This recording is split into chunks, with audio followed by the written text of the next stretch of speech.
দুপুর বন্ধুরা চলে আসলাম, দেখো দুপুরের খাবার নিয়ে। যে আমি খেতে তো বসে পড়েছি। এই যে প্রথমে নিলাম আলু সিদ্ধ, আলু সিদ্ধ দিয়ে খাচ্ছি।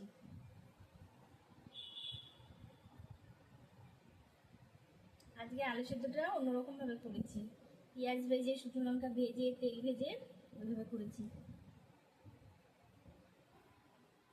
আলু সিদ্ধ তো খাওয়া হয়ে গেছে বন্ধুরা, এবার নিলাম শুটকি মাছ বাটা একটু, খেয়ে দেখি কিরকম হচ্ছে।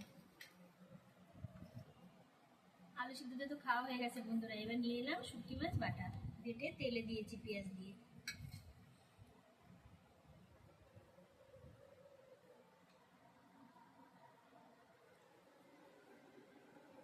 তারপরে বললাম বন্ধুরা, বাংলাদেশের শুটকি মাছ খেতে দারুণ, শীতল শুটকি এভাবে করেছি, এভাবে করে খেয়ে দেখবেন, খুব টেস্ট। বন্ধুরা শুটকি মাছ দিয়ে তো খাওয়া হয়ে গেল, এবার চিংড়ি মাছের মালাইকারি নেবো। এটা ছেলে করেছে, ছেলের মতন করে, দেখি খেয়ে কিরকম হয়েছে। আজকে ছোট চিংড়ি দিয়ে করেছে মালাইকারিটা ছেলে, দেখি খেয়ে কিরকম টেস্ট হয়েছে।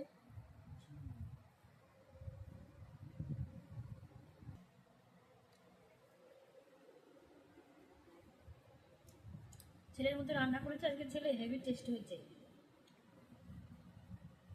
ছেলের মতন ছেলে নিজে রান্না করেছে, খুব টেস্ট হয়েছে বন্ধুরা। বন্ধুরা চিংড়ি মাছ দিয়ে তো খাওয়া হয়ে গেছে, এবার নিয়ে নিচ্ছি আম দিয়ে টক ডাল।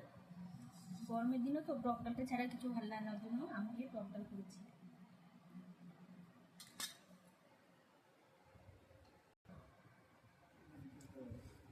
টক ডাল তো আমটা ডলে না খেলে ভালো লাগে না, টক টক না হলে। এই যে আমটা ভেঙে ডলে নিলাম। বন্ধুরা এই হচ্ছে আজকে দুপুরের মেনু। ভিডিওটি ভালো লাগলে পাশে থাকবেন।